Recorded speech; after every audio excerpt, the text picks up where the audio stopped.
So the solution to that little question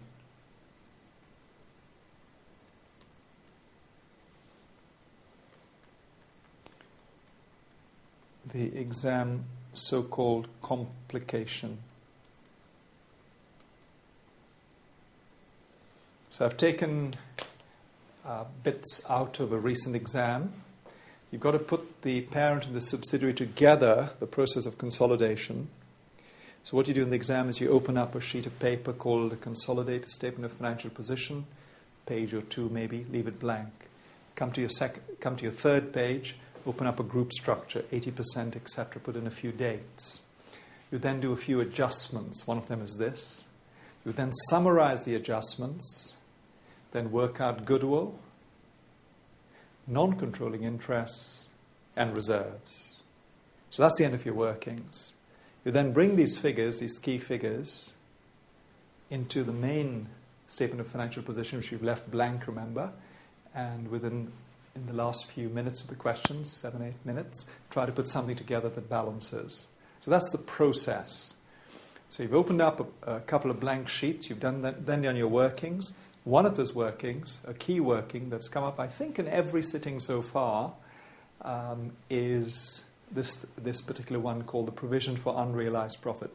So you're making a provision for the fact that the subsidiary hasn't really seen the profit yet.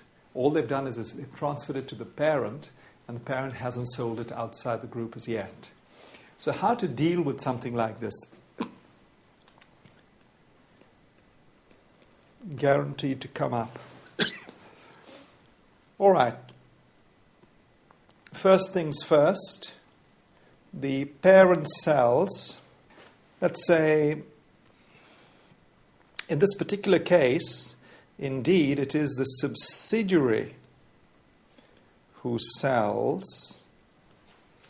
Therefore, the non-controlling interest suffers their percentage, 20%, of the PUP adjustment, provision for unrealized profit.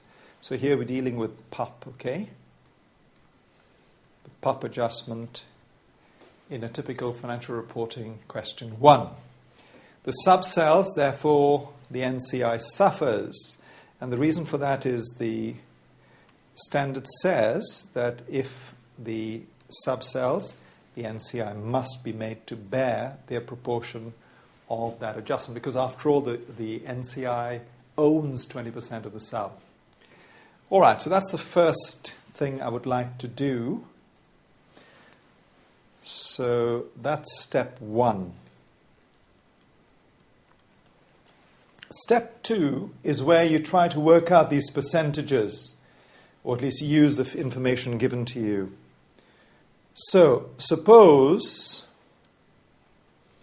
in terms of percentages, cost is 100.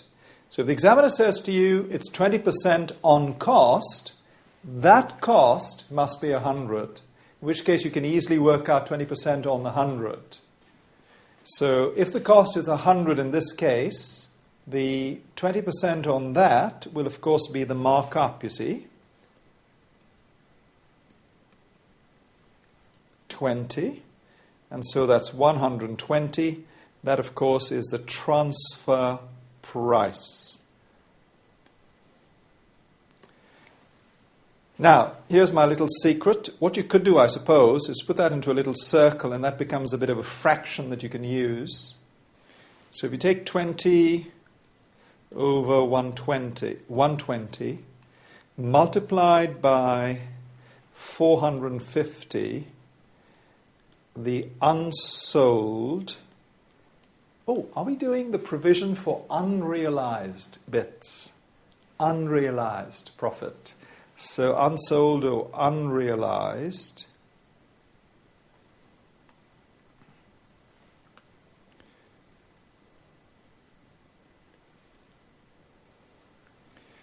In other words, still in inventory at the year end, when you're preparing your financial statements. If you take 20 over 120 multiplied by 450, of course you have 75, and that becomes your PUP, you see. So that's like your step 2. Indeed, I'm going to say the percentage here is step 2. And this one here could perhaps be our step 3. 3 little steps, if you like. Now, what do you do with these figures? Maybe before I do that, can I quickly recap on the steps? So, exam. 3 steps to take for provision for unrealized profit. Step 1.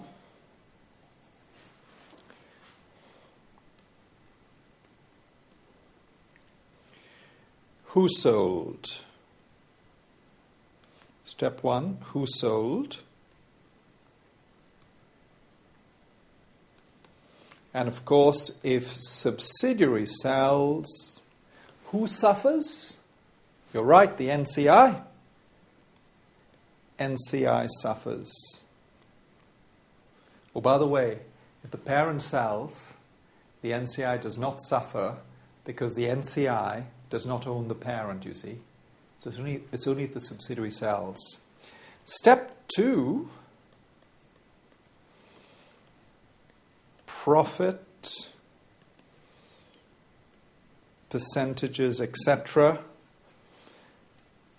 Is it given to you in the question on cost or on selling price?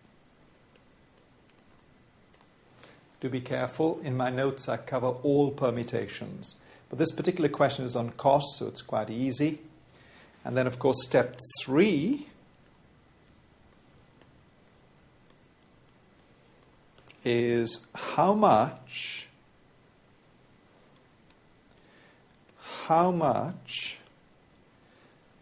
is still unsold.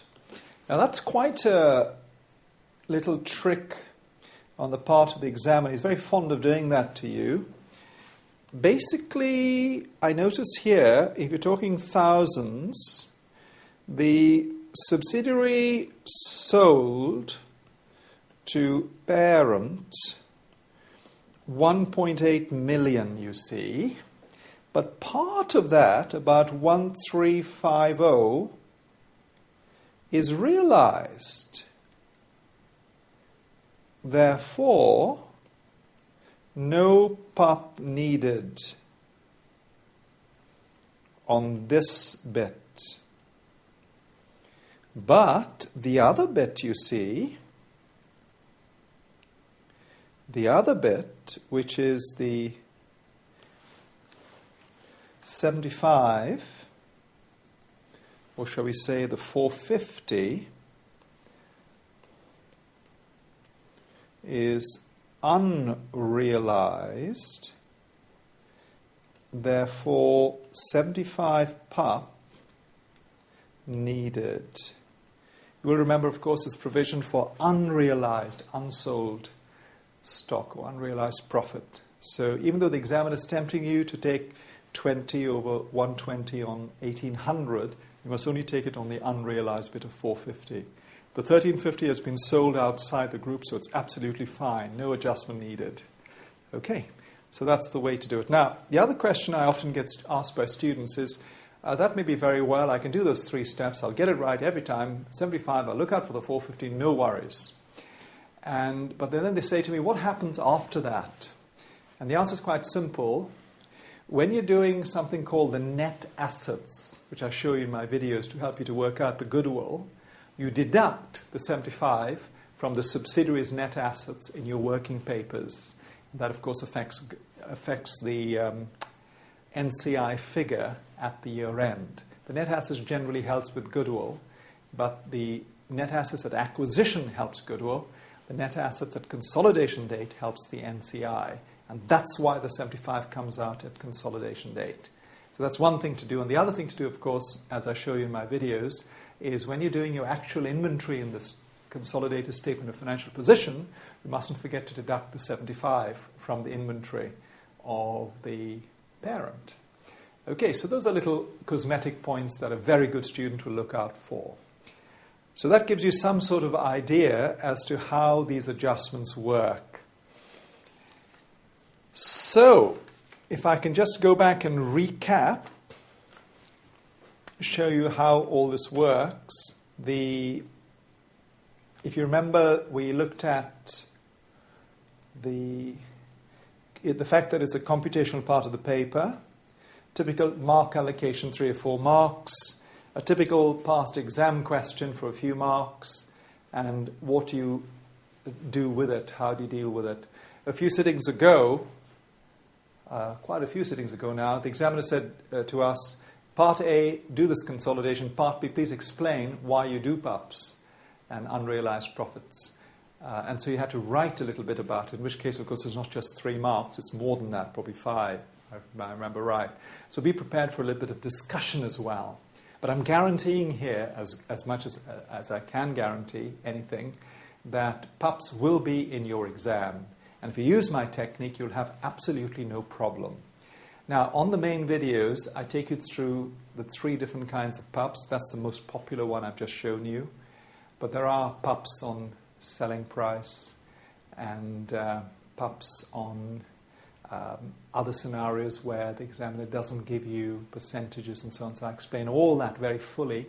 And then I take you into proper questions where you see the PUP in the context of a big exam question. But that's not the intention of this little taster video. This is just to show you how I explain things.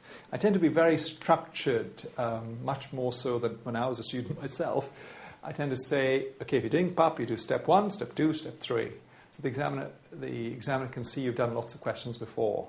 Some kind of technique I want to show you for everything that you do with me. All right, so I hope that makes a bit of sense.